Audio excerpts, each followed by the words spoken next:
आगे सवाल है, मेरे पति अनुपदेशी हैं, यानी इनके पति ने सतगुरु रामपाल जी से नाम दीक्षा नहीं ले रखा है। उपदेशी जिसने नाम ले रखा है, अनुपदेशी जिसने नाम नहीं ले रखा है। मेरा पति अनुपदेशी है, 2 बेटियां हैं। दोनों बेटियों की शादी के लिए सरकार सुकन्या योजना के तहत बीमा करवा रखा है, जिसकी किस्त मेरा पति भरता है, वह बंद नहीं करवा रहा है। मुझे क्या करना चाहिए?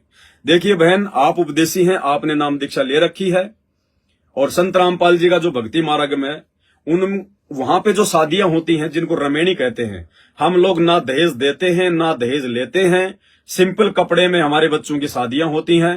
कोई डीजे डाजे, कोई भी पंडित वगैरह, बैंड बाजा वगैरह, बारात वगैरह का कोई लफड़ा नहीं है।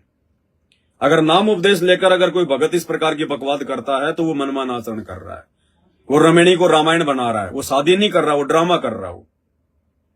आपके पति ने नाम दीक्षा नहीं ले रखी है, आपकी 2 बेटियां हैं, उन्होंने अपनी बेटी के नाम से कोई सुकन्या योजना जो सरकार की तरफ से है, जिसमें जब बेटी 20-22 साल की हो जाती है तो उसके खाते में 2 लाख, 5 लाख या 10 लाख, 20 लाख पैसे जो है वो आ जाते हैं, और जो है 10-20 साल उसकी किस्त उनको भरनी पड़ती है। बहन, आपका पति ने नाम नहीं ले रखा है, वो आपकी बात नहीं मानेगा। आप समझा दो, समझ जाए तो अच्छी बात है। नहीं समझ रहा है, वो अगर उस योजना को बंद नहीं करवा रहा है, वो अगर अपनी जेब से किस्तें भर रहा है, तो किस्तें जो है उसको भरने दो, उसमें आपको बहन जी कोई दोष नहीं है। क्योंकि जब आपकी बेटी शादी के लायक होगी, उससे पहले तो बहुत थोड़े समय में पूरी धरती पर संत रामपाल जी का साम्राज्य स्थापित हो जाएगा।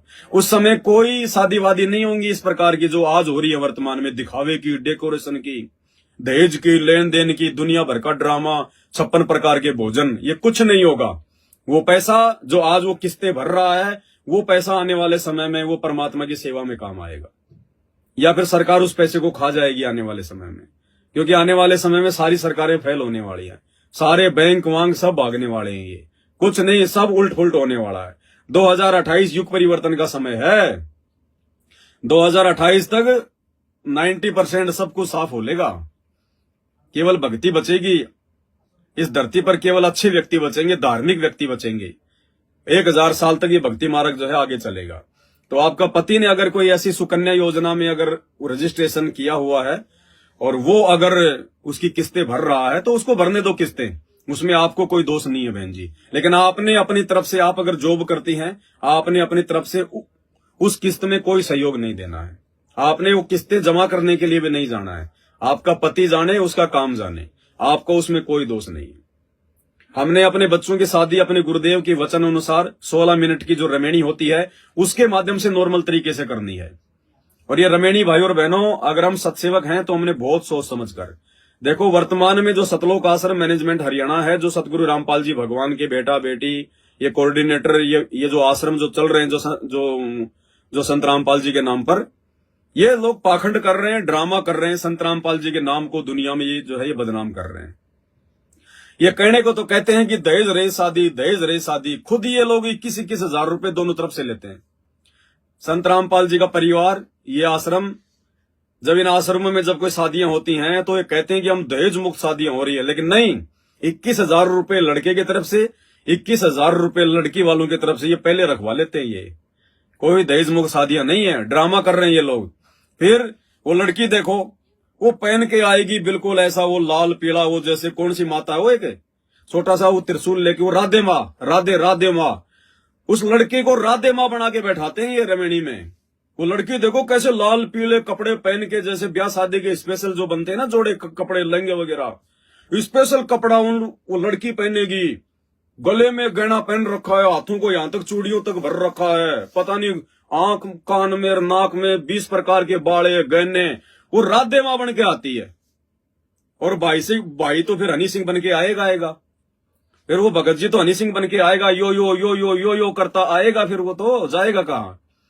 तो ये लोग ड्रामेबाजी कर रहे हैं, ये लोग रमेणियां नहीं कर रहे वर्तमान में, क्योंकि संत रामपाल जी का परिवार संत रामपाल जी के ज्ञान को समझ ही नहीं पाया, और संगत भेड़चाल में संत रामपाल जी के परिवार के पीछे चल रही है, उनकी पूंछ पकड़ रखी है। तो क्या होगा इनका?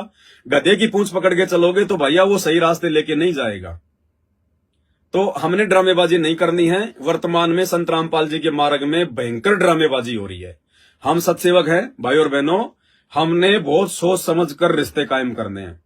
हमने जल्दबाजी में, देखा देखी में, जात पात को देख के, गोत्र को देखकर, धर्म को देखकर अपने बच्चों के रिश्ते तय नहीं करने। परमात्मा के दोषी हो जाओगे साध संगति से जुड़ने के बाद, अगर तुमने गलती कर दी तो।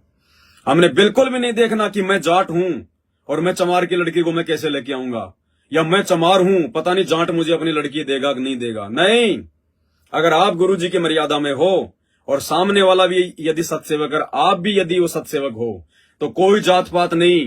परमात्मा ने बता दिया कि जात पात क्यों है, क्या है। कोई जाति पाति नहीं, कोई समाज का डर नहीं, कोई रिश्तेदारों का डर नहीं। वो बच्चे समाज ने पैदा नहीं किए, वो बच्चे रिश्तेदारों ने पैदा नहीं किए जिनकी हम रेमेनी कर रहे हैं। उन बच्चों का लालन पालन, उनकी जो है स्कूल की फीस, जब वो बीमार होते थे उनका मेडिकल, उनकी दवाई का खर्चा रिश्तेदार नहीं उठाते थे, आड़ोसी पाड़ोसी नहीं उठाते थे, जो हम उनकी बातें मानेंगे। हमने कोई लोक लाज में नहीं आना। पहली बात तो बहुत सोच समझ के रिश्ते हम तय करें, बहुत सोच समझ के। सत्सेवक है तो सत्सेवक के साथ ही रिश्ता तय करे, और सत्सेवक भी बिल्कुल वो होना चाहिए जो बिल्कुल मतलब दृढ़ हो। ये आंधी की तरह आने वाले, तूफान की तरह जाने वाले ये सत्सेवक नहीं है। बहुत सोच समझ के। बाकी दास की तो हाथ जोड़ के विनती है, प्रार्थना है, थोड़े समय की बात है, 1-2 साल की बात और है। जब तक सतगुरु रामपाल जी भगवान हिसार जेल से बाहर नहीं आ जाते हैं, तब तक अपने बेटा बेटियों के रिश्तों को रोक के रखो। कोई रिश्ता मत करो किसी से, क्योंकि ये परीक्षा का समय चल रहा है। आज आपने सत्सेवक समझ के रिश्ता तय कर लिया, कल को आपने रमेणी कर दी, अगले दिन वो मैनेजमेंट के वहां बैठा हुआ मिलेगा, क्योंकि उसका मकसद केवल अपने बच्चे की शादी करनी थी। कुछ नहीं कहा जा सकता इस समय। आंख बंद करके किसी पे यकीन मत करना, चाहे कोई कितना साध संगति में आ रहा है, कितना अपने आप को सत्सेवक कह रहा है, कितनी वो सेवा कर रहा है। जब तक सतगुरु रामपाल जी भगवान हिसार जेल से बाहर नहीं आ जाते, जब तक हमारी ये परीक्षा का समय खत्म नहीं हो जाता, तब तक आंख बंद करके किसी पे भी यकीन मत कर लेना, किसी पर भी। मुझ दास पर भी भूल के यकीन मत कर लेना। दास हमेशा कहता है, दास जो भी शब्द बोलता है, जो भी शंका समाधान करता है, अपने होशो हवास में अपने गुरुदेव के ज्ञान आधार से करता है। फिर भी आपको लगता है कि ये गलत है, तो उस बात को बिल्कुल नहीं मानना। मुझे इसमें कोई नाराजगी नहीं है किसी भी प्रकार की। मैं गलत हो सकता हूं, कोई बड़ी बात नहीं, मैं भी आपकी तरह जीव हूं, लेकिन आप लोगों ने बहुत सोच समझ के चलना है। तो अपने गुरुदेव के आने के बाद ही आप जी रिश्ते तय करेंगे तो ठीक रहेगा, क्योंकि वर्तमान में जो भगत है वो निर्भय हैं। वर्तमान में भक्तों को कोई डर नहीं है किसी प्रकार का। अरे आश्रम में अगर गुरुजी रहेंगे तो कम से कम नालायक को डर तो रहेगा कि यार कहीं जाके शिकायत ना लगा दे ये गुरुजी से। अब वर्तमान में भगत बिल्कुल निडर हो रहे हैं। ये सतलोक आश्रमों में देखो, आज रमेणी हुई, 6 महीने बाद में उस लड़की को छोड़ दिया, दूसरी लड़की को पकड़ लिया। क्यों? फ्री में रमेणी हो रही है, फ्री में रमेणी हो रही है। छोड़ दो, मर्जी आए तब छोड़ दो, मर्जी आए तब पकड़ लो। बहुत सारे एग्जाम्पल, बहुत सारी माता बहनों के दास के पास फोन आते हैं, रोती हैं। एक एक बच्चा उनके पैदा हो गया, एक बच्चा पैदा होने के बाद उनका भगत छोड़ के चला गया। ऐसे ऐसे मुकदमे हैं। क्या करें बेचारी, जल्दबाजी में शादी कर दी, अब आज वो रो रहे हैं, वो पछता रहे हैं, क्योंकि ज्ञान आधार था नहीं। तो भाई और बहनों, खुद सतगुरु रामपाल जी भगवान का परिवार देख लो। संत रामपाल जी के जेल जाने के बाद में संत रामपाल जी की 2 पोतियों की शादी हो चुकी है, 2 पोतियों की। और दोनों, और संत रामपाल जी सांसारिक तौर पर जाट परिवार से हैं, जाट हैं। संत रामपाल जी के परिवार ने खुद ने जो हमल की जाट परिवार में शादियां की है। यानी संत रामपाल जी का जो बेटा बेटी है, उन्होंने संत रामपाल जी के बेटों ने अपनी बेटियों की शादी, संत रामपाल जी की पोतियों की शादी जाट परिवार में की है, दोनों के जाट परिवार में। जबकि इन नालायकों को तो किसी नीची जाति में शादी करनी थी, अपनी लड़कियों की नीची जाति में शादियां करनी थी, जो संसार मानता है कि नीची जाति है। भक्तों के लिए कोई जाति ऊंची, कोई जाति जो है नीची नहीं है। लेकिन संत रामपाल जी के परिवार को तो स्पेशली एक ये उदाहरण पेश करना चाहिए था कि हमारा पिता जाति पाति को समाप्त कर रहा है, हमारे गुरुजी जात पात के बंधन को समाप्त कर रहे हैं, हम भी उनका सहयोग करें, हम एक उदाहरण बने। इन्होंने तो स्पेशली संत रामपाल जी की पोतियों की शादी नीची कास्ट में करनी चाहिए थी, लेकिन ये तो अहंकारी, मान बढ़ाई के भूखे जाट परिवार में शादियां की इन्होंने। सतलोक आश्रम मैनेजमेंट वाले भाई और बहनों, देख लेना, नजर उठा के देख लो आप। सतलोक आश्रम मैनेजमेंट से जुड़े हुए जितने भी लोग हैं, जो बड़े बड़े, जो मुख्य अपने आप को समझते हैं, भाई और बहनों, वो नीची जाति की लड़की लेके आ जाएंगे, क्योंकि उनके लड़कों की शादियां नहीं होती है, आवारा है, बेकार है, मर्यादा में है नहीं, भक्ति करते नहीं। वो नीची जाति की लड़की लेके आ जाएंगे अपने घर में, लेकिन वो अपनी लड़की को नीची जाति में नहीं देते ये लोग। ये लोग ये पक्षपात करते हैं, ये लोग ज्ञान को नहीं समझ पाए ये लोग। तो हम सत्सेवकों ने ये कान खोल के सुन लेना, अच्छे से कान खोल के। अगर भगवान को अगर नाराज नहीं करना चाहते हो तो आप चाहे जाट हो, चाहे ब्राह्मण हो, चाहे यादव हो, चाहे चमार हो, चाहे धाणक हो, कुछ भी हो आप, अगर आप अपने बच्चों का कहीं भी रिश्ता तय कर रहे हो और यदि आपने किसी से ये बात भी कर ली कि भगत जी हमारे को यादव जाति में लड़के दे दो, जाट जाति में लड़के दे दो, यानी जो जाति उसकी है, अगर आपने सामने वाले से ये कह दिया कि भगत जी हमारे को इस जाति का लड़का चाहिए, इस जाति की लड़की चाहिए, उसी समय परमात्मा आपसे दूर हो जाएगा। बाकी आप चाहे शादी करो ना करो बाद में, उसी समय अगर आपके मन में भी ये आ गया ना कि मैं तो जाट हूं, मेरे को तो जाट ही लड़का चाहिए, फिर जाट ही लड़की चाहिए, मैं तो यादव हूं, मेरे को तो यादव ही चाहिए, भले आप सत्सेवक हैं, कितनी सेवा कर रहे हैं, उसी समय परमात्मा आपसे कोसों दूर हो जाएंगे, कोसों दूर। क्योंकि आप अपने भगवान का जो सबसे पहला नियम है आप उसको तोड़ दिया आपने। जीव हमारी जाति है, मानव धर्म हमारा, हिंदू मुस्लिम सिख ईसाई धर्म नहीं कोई न्यारा। और कोशिश करनी चाहिए हम सत्सेवकों ने, कोशिश करनी चाहिए हमने। आपने अपनी जाति में आपने शादी अपने बच्चों की जो करनी नहीं है। आपने मान लीजिए आप यादव जाति में, आप जाट जाति में, आप ब्राह्मण जाति में, आप सत्सेवक हैं, साथ संगति से जुड़े, आपने अपनी जाति में शादी करनी नहीं अपने बच्चों की, जानबूझ के नहीं करनी चाहिए। आपने दूसरी कास्ट में शादी करनी चाहिए आपने अपने बच्चों की, ताकि समाज में एक संदेश आ जाए। ये जो गलत जो परंपरा समाज में देखा देखी जो ये जुड़ी हुई है, हमने इसको तोड़ना है। मालिक कहते हैं छोड़ देना पछलियों की रीत सतगुरु तारेंगे।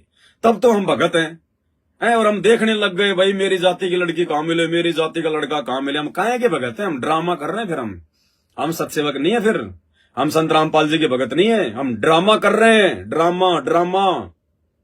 अरे संत रामपाल जी जब किसी को नाम देते हैं तो कोई जाति देख के देते हैं क्या कि मैं तो जाट जाति का हूं, मैं तो जाटों को नाम दूंगा, मैं दूसरों को मैं नाम नहीं दूंगा। अरे जाति नहीं जगदीश की तो हरिजन की कहां से होए, जात पात के चक्कर में उलझ मरो मत कोई। ये भगवान का नियम है, उनकी अटल वाणी है, मर जाओगे सूखे। ये परीक्षा होंगी हमारी। अगर हम भगत होके भी अगर उसी परंपरा में पड़ेंगे तो परंपराओं को तोड़ेगा कौन है और किससे उम्मीद करेंगे? संत रामपाल जी भगवान। हम भक्तों ने ऐसी गलती भूल कर भी नहीं करनी है। भाई देखो, दास तो जानकारी दे सकता है, बाकी तो फिर परमात्मा है, वो तो अंतर्यामी, उसको पता है कि किसके मन में क्या चल रहा है, कौन क्या करेगा, उसी हिसाब से परमात्मा उसको नंबर देगा। रह जाओगे यहीं पे गधे कुत्ते सुअर बनते रहो। कल को फिर गधे बनोगे जब कुत्ते बनोगे, जब कोई जाति वाति देख के संबंध नहीं बनाओगे तुम। जब कल को जब हम लोग मतलब कुत्ते बन जाएंगे ना, तो कोई भी मतलब जाति देख के संबंध नहीं बनाएगा कि मैं तो जाट था पिछले जन्म में, आपको जाट कुतिया मिले तो ही मैं बच्चे पैदा करूं। नहीं भाई, जब वो समय आएगा ना, जब वो बच्चे पैदा करने का, तो जैसे भी कोई सड़ी गली भूसी काली पीली कोई भी कुत्ती मिल जाएगी, वही पे बच्चे पैदा कर लेंगे। उस समय ये जाति पाति नहीं दिखाई देंगे। फिर ये केवल इस मनुष्य योनि में काल ने ये जातियां लगा रखी हैं, अन्य योनियों में कोई जात पात नहीं है, कोई रंग भेद नहीं है। तो भाई और बहनों, भगवान को समझो, भगवान के मिशन को समझो, भगवान के ज्ञान को समझो। अरे हम भी उसी कुत्ते और गधे की श्रेणी में हैं, हम भी 84 लाख योनियों में, हम कोई अलग नहीं है।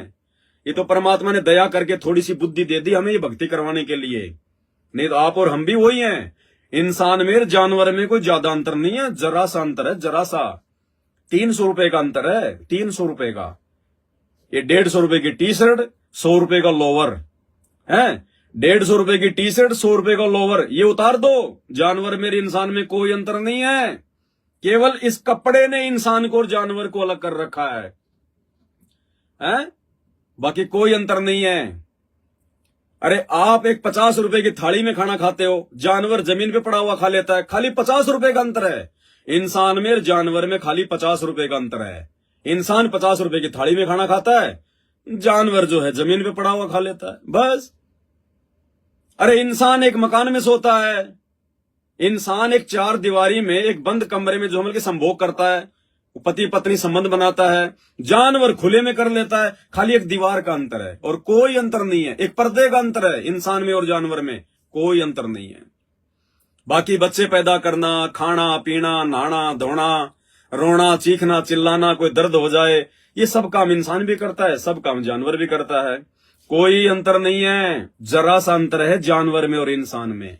परमात्मा कहते हैं भक्ति बिना नर और खर, खर मानी गधा, भक्ति बिना नर और खर एक है, जिन हर पद नहीं जानिया, पूर्ण भ्रम की परख नहीं रे, पूज मरे पाषाणा। अगर भगवान ने अगर ये ज्ञान थोड़ा सा ना दिया होता ना, तो हम मेरे जानवर में कोई अंतर नहीं, किसी प्रकार का कोई अंतर नहीं होता। तो भाई और बहनों, हमने अपने परमात्मा को प्रसन्न करना है, अपने गुरुदेव भगवान को प्रसन्न करना है, हमने रिश्तेदारों को प्रसन्न नहीं करना। बहुत कर करके देख लिया, समाज को युगों से हम प्रसन्न करते आ रहे हैं। क्या दिया उस समाज ने हमारे को फिर गधे कुत्ते के जन्म मिले, क्या दिया समाज ने हमारे को, नंगे घूमे हम, क्या दिया है, गंदगी खाई हमने, क्या दिया उस समाज ने हमारे को।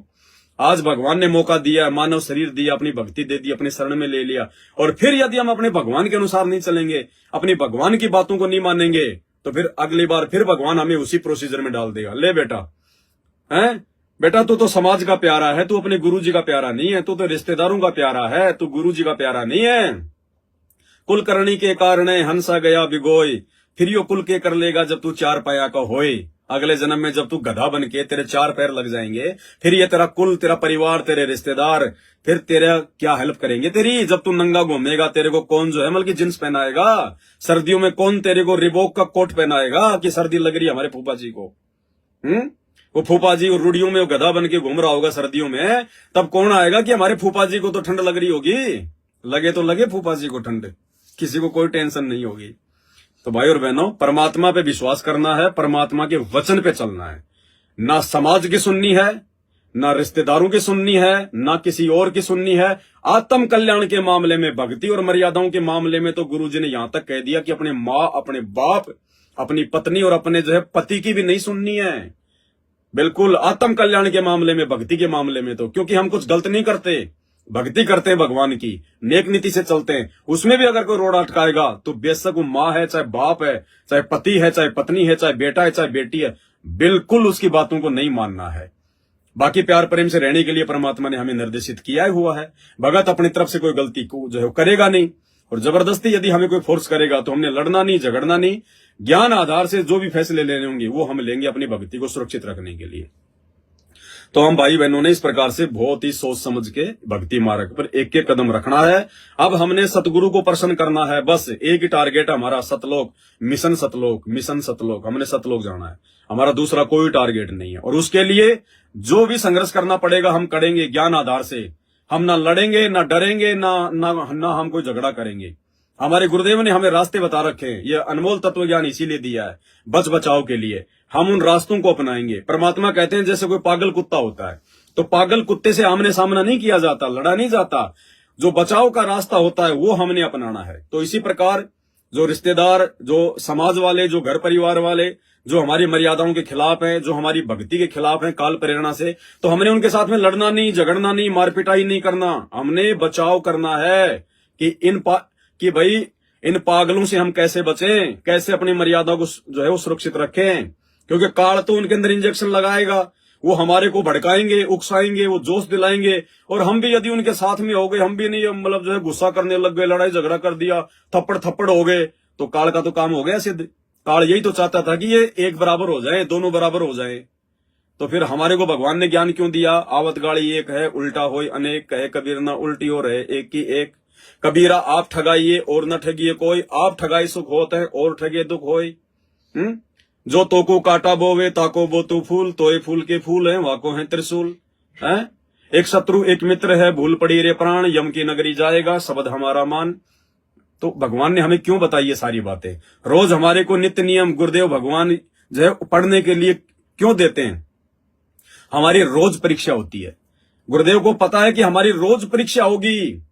ये ज्ञान लेने के बाद, इन नियम मर्यादाओं को निभाने के चलते सब लोग हमारे से जो है वो शत्रु हो जाएंगे, हमारे वो दुश्मन हो जाएंगे, क्योंकि उनको ज्ञान नहीं है। इसलिए बात बात पर हमसे वो टकराएंगे, वो अड़ेंगे, वाद विवाद करेंगे, मनमुटाव करेंगे। तो रोजाना जो नित्य नियम जो पढ़ने के लिए हमें गुरुजी देते हैं, ये भक्ति बोध पुस्तक है, वो इसीलिए देते हैं कि बेटा तेरी रोज परीक्षा होती है, रोज, और तुमने उन परीक्षाओं में कैसे पास होना है। इस पुस्तक में उन वाणियों के माध्यम से परमात्मा हमें रोज आदेश दे रहे हैं कि तुमने ये करना है, तुमने ऐसे करना है, तुमने ऐसे रहना है। और हम खाली इसको पढ़ लें, वाणियों पे ध्यान दे नहीं। कोई एक गाली दे तो हम चार गाली निकाल दें, एक थप्पड़ मारे तो हम चार मार दें, तो फिर हम भगत नहीं है, हम अपने गुरुदेव के आदेशों को फॉलो नहीं कर रहे। ये आदेश है सारे परमात्मा के। तो इस प्रकार सत्सेवक भाई बहनों ने बहुत ज्यादा सोच समझ के चलना है। और दूसरी शंका है बहन की कि मेरा पति अनुपदेशी और सरकारी राशन लेकर आता है तो क्या करें, खा सकते हैं क्या? बहन जी, आपने राशन नहीं लेके आना है, आपका पति लेकर आता है। तो आपका पति तो चाहे भाई कहीं से भी लेके आए, आपका तो काम है खाना उसको बना के देना और खुद अपना पेट भरना। तो आप खाना बनाओ, खाना बना के दो। आप जब भी भोजन करो अपने गुरुदेव भगवान को छोटी भोग की आरती के साथ में भोग लगा लो। खड़ा होके भोग नहीं लगाने देता है, उसने कोई दरबार नहीं लगाने दिया हुआ तो कोई बात नहीं, अपना भोजन बनाते बनाते जो पहली रोटी जो आप बनाती हो, आप जो पहली रोटी बनाओ ना, उस पहली रोटी को अलग से निकाल के रख दो। थोड़ी सी सब्जी अपनी गैस के पास में रख दो, छुपा के रख दो, उसके ऊपर कोई और डाल दो जो है वो कोई प्लेट। और खाना बनाने में आपको 10-15 मिनट तो लगेंगी। खाना बनाते बनाते परमात्मा का मंगलाचरण करो, उसके बाद में आज लग गया साहिब को भोग दिन के टुकड़े पानी का 10 मिनट का शब्द, अपना शब्द भी गाते रहो और परमात्मा की अपनी चपाती भी बनाती रहो, मालिक को भोग भी लग गया, सारे काम हो गए आपके। बहुत आसान है बहन जी, सहज मार्ग है। जरूरी नहीं है कि हमने थाली वाली में सजा के और अपने दरबार में जाके ही भोग लगाना है। वो तो वो भोग तो जो है उन लोगों ने लगाना है जिनके घर में कोई दिक्कत नहीं है, जिनका कोई विरोध नहीं करता है, जिनके घर में मालिक का जो अमल की दरबार लगा हुआ है। बाकी विशेष परिस्थितियों में यदि आपको कोई भक्ति नहीं करने दे रहा, बहुत सारी माता बहनों के फोन आते हैं कि हमारा पति गुरुजी की फोटो को फाड़ के फेंक देता है, दरबार नहीं लगाने देता। उन माता बहनों के लिए दास कह रहा है वो इस प्रकार की विधि अपना सकती हैं, मालिक को भोग भी लग जाएगा, आपकी भक्ति भी हो जाएगी और धीरे धीरे फिर आपकी भक्ति के प्रतिफल से देखो, परमात्मा ने बताया कि जब आप ये भक्ति आप करते रहोगे ना, चाहे ये कष्टों में, संघर्ष में, चाहे विरोध में, भक्ति नहीं छोड़नी हमने। चाहे कुछ भी हो जाए, चाहे रोजाना हमारे 10 डंडे लगे, परमात्मा कहते हैं इस भक्ति के लिए ध्रुव पिटा, प्रहलाद पिटा, मीराबाई पिटी। 650 साल पहले हमारे भगवान को 52 प्रकार की जो है घटनाओं से गुजरना पड़ा, उनको काट दिया गया, उनको गर्म तेल के कड़ाई में डाला गया, उनको गंगा जी में डाला गया, उनको झेरे कुएं में डाला गया, उनको खूनी हाथी से जो है कुचलवाया गया। हमारा भगवान पिटा, कबीर साहिब पिटे, मीरा पिटी, ध्रुव पिटा, प्रहलाद पिटा, क्या नाम उसका, मंसूर पिटा।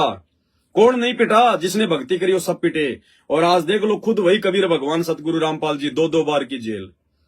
तो बहन जी, आप और हम अगर इस शरीर का अगर कतरा भी अगर बहाना पड़ जाए तो भी थोड़ा है इस भक्ति और भगवान के लिए। तो मार पिटाई खाते खाते भी हम भगवान की भक्ति को नहीं छोड़ेंगे, संघर्ष करना नहीं छोड़ेंगे, मर्यादाओं को नहीं तोड़ेंगे।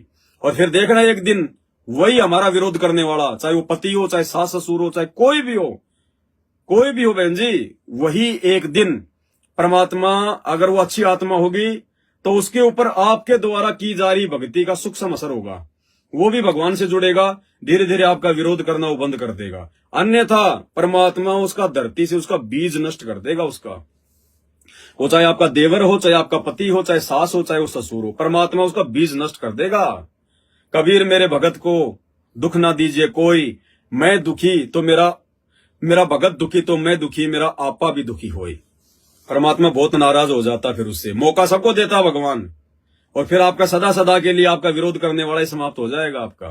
भाड़ में जाए ऐसा पति, क्योंकि वंश हमने चलाना ही नहीं है। क्या करेंगे इस गंदे लोग में? वंश चला के भक्ति नहीं करेगा तो वही वंश अगले जन्म में वो गधा बन के घूमेगा। क्या करना हमारे ऐसे वंश को चला के? हमने तो अपने वंश का उद्धार करना है, हमने तो इस गंदे लोग से निकलना है। हमारा तो ये लास्ट वंश होना चाहिए, लास्ट अंतिम वंश। भगवान से ये प्रार्थना करें।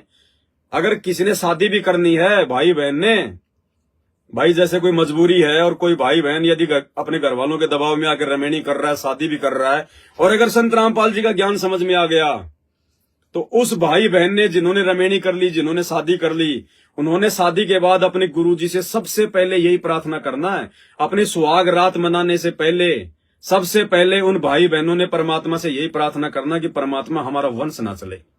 मालिक हमने शादी तो कर ली, हमने रमेणी तो कर ली, लेकिन परमात्मा संतान मत देना मेरे मालिक, संतान ना देना। शादी हो गई अच्छी बात है भाई, चलो वो बेचारी अपने जो है घर का काम संभालेगी, उसके लिए खाना बनाएगी, उसके कपड़े धोएगी। भगतमती जो होती है भगत का, वो घर का काम आसान करेगी। भगत उसके लिए जो है मतलब खाने दाने का इंतजाम करेगा, नौकरी करेगा, मेहनत करेगा, मजदूरी करेगा। तो जीवन हमारा जो है मतलब थोड़ा वो आसान हो जाएगा, भक्ति हमारी आसान हो जाएगी एक दूसरे के सहयोग से। ठीक है, तो इसलिए शादी तो ठीक है, हो गई, कोई दिक्कत नहीं। लेकिन भाई और बहनों, शादी के बाद भगवान से अरदास यही करना, अगर ज्ञान हो गया तो कि भगवान ना बेटा देना ना बेटी देना, परमात्मा वंश ही समाप्त कर देना। बस परमात्मा हम दोनों अपनी भक्ति करें और अपना आत्म कल्याण करें, हम अपना पीछा छुड़वाएं। ये मतलब ये हृदय से भगवान से ये प्रार्थना होनी चाहिए। बाकी भगवान की मर्जी है, परमात्मा अपनी आत्मा भेजना चाहेगा तो भेज देगा। और परमात्मा अगर फिर कोई संतान देगा आपको, तो फिर वो संतान आपको दुखी नहीं करेगी, वो संतान आपको परेशान नहीं करेगी।